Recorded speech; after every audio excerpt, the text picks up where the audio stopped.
বাংলার রাজনীতিতে যেন কুকথার রাজনীতি একেবারে অব্যাহত। এবার আর কোনো দলের নেতা নেত্রীকে নয়, খোদ রাজ্যের সাংবিধানিক প্রধান রাজ্যপালকে বেনজির আক্রমণ মদন মিত্রের। তার গাত্রবর্ণ থেকে পোশাক কিছুই বাদ গেল না, একেবারে কুরুচিকর মন্তব্য করলেন রাজ্যের সাংবিধানিক প্রধানকে। তিনি জানান রাজভবনে থাকে কিন্তু নজর থাকে তার ভাগাড়ে। কি বলেছেন ঠিক মদন মিত্র, শুনুন। অয় অজগর আসছে তেরে আমটি আমি খাবো পেরে, বাংলার আম কি মিষ্টি আপনি জানেনই না। তা না করে শকুন থাকে আকাশে আর নজর থাকে ভাগাড়ে, জানতাম। এখন দেখছি শকুন থাকে আকাশে, নজর থাকে ভাঙড়ে। এ তো মহা মুশকিল। আপনার নজর ভাঙড়ে, কেন? একটু মণিপালের রাস্তায় যান, একটু উত্তরপ্রদেশের জেলাগুলোয় যান। আপনি কি নিজেকে হেমেন মণ্ডল তৈরি করবেন ভাবছেন? বাংলার নয়া হেমেন মণ্ডল। তবে একটা কথা কি আমি রাজ্যপালকে বলবো, উনি এই লাইনে না এসে কানে একটা বিড়ি গুঁজে একটু চশমাটা উল্টে পড়লে আমাদের ওই সাউথের যে হিরো আছে না, আরে যে চশমা পাল্টায় গোবার, রজনীকান্ত, আমার মনে হয় রজনীকান্তের বাজার খারাপ হয়ে যেত। কারণ এত ভালো অভিনয় উনি করছেন বসে, একদম অবাক হতে শুরু থেকে দিয়ে শুরু করে একদম সোজা ভাঙড়ে বোমাগুলিতে ঢুকে গেছে। যত পারেন মারুন, গুলি করুন, যত পারেন করুন। মনে রাখবেন, শেষ কথা কিন্তু তৃণমূল বলবে। কেন্দ্রীয় বাহিনী কতক্ষণ, রেজাল্ট বেরোচ্ছে যতক্ষণ, আমরা আছি কতক্ষণ, এই জিন্দেগি আর শ্বাস আছে যতক্ষণ থাকবে, তৃণমূল কংগ্রেসই থাকবে। ভাবছেন বাংলার নয়া হেমেন মণ্ডল।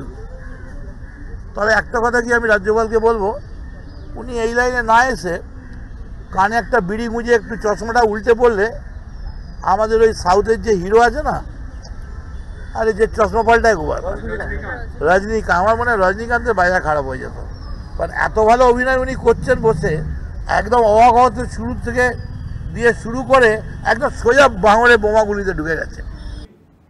বেশ কিছুদিন থেকেই উত্তপ্ত ভাঙড়, গুলি থেকে বোমাবাজি, গাড়িতে আগুন, একেবারে অগ্নিগর্ভ পরিস্থিতি সৃষ্টি হয়েছিল ভাঙড়ে। আর তার জেরেই নির্বাচনের আগেই বাংলাকে দেখতে হলো রক্তারক্তি, মৃত্যু, পরিবারের কান্না। আর সেই পরিস্থিতিতে ভাঙড়ের পরিস্থিতি দেখতে পরিদর্শনে গিয়েছিলেন রাজ্যপাল। সেখানে গিয়ে সাংবাদিকদের মুখোমুখি হয়ে স্পষ্ট করে জানান তিনি, এই শয়তান রাজ যত তাড়াতাড়ি সম্ভব শেষ হবে। পাশাপাশি এই ঘটনায় দুঃখ প্রকাশ করেন তিনি। ঠিক কি বলেছিলেন রাজ্যপাল, শোনাবো আপনাদের। I would like to take further action based upon an objective analysis of what I have seen, what I have heard, what I have analyzed, and what I have experienced. I can assure the people of Bengal, violence will be the first victim in this election. Violence should die a silent death. Violence will be encountered by silence, in the sense those perpetrators of violence will be silenced in a permanent way under the constitution, under the law of the land. The peace-loving people of Bengal have a right to exercise their franchise, unmindful or unfearful of anybody else. This election should be resolved by the silent majority of the state and the lovers of democracy to ensure that peaceful elections will become the rule rather than an exception in Bengal. This calls for concerted efforts by all concerned. As governor, I would take the initiative to see that all stakeholders are brought together and a joint effort is made to quell this situation of violence which mars the peace and quiet of this peaceful state. The Chief Minister is a constitutional colleague of the governor. What we discussed is not to be revealed outside. Certainly whatever is expected of a governor under the constitution will be done. When I took oath of office, there are two parts to the oath. One is defending the Constitution of India. Second is serving for the well-being of the people of Bengal. I will certainly dedicate myself to the service of the people of Bengal. This will be a test case. No violence will be tolerated. And whoever has resorted to violence will be brought to book.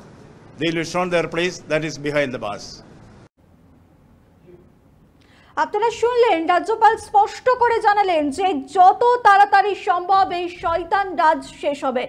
রাজ্যপালের ভাঙর যেতেই তিনি তার দিকে ধেয়ে এলো এমন সব কুমন্তব্য, আর তার পোশাক নিয়েও মন্তব্য করেন কুণাল ঘোষ।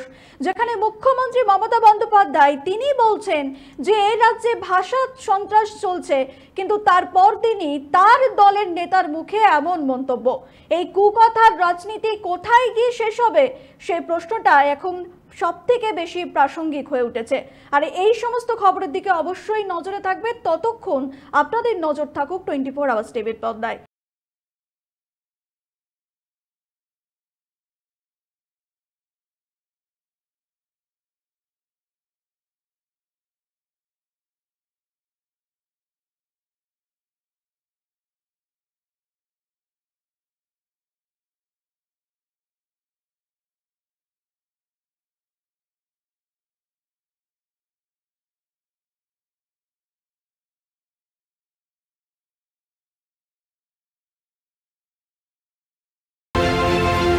পঞ্চায়েত ভোটের আগে জেলার সমস্ত আপডেট তুলে ধরবো আমরা।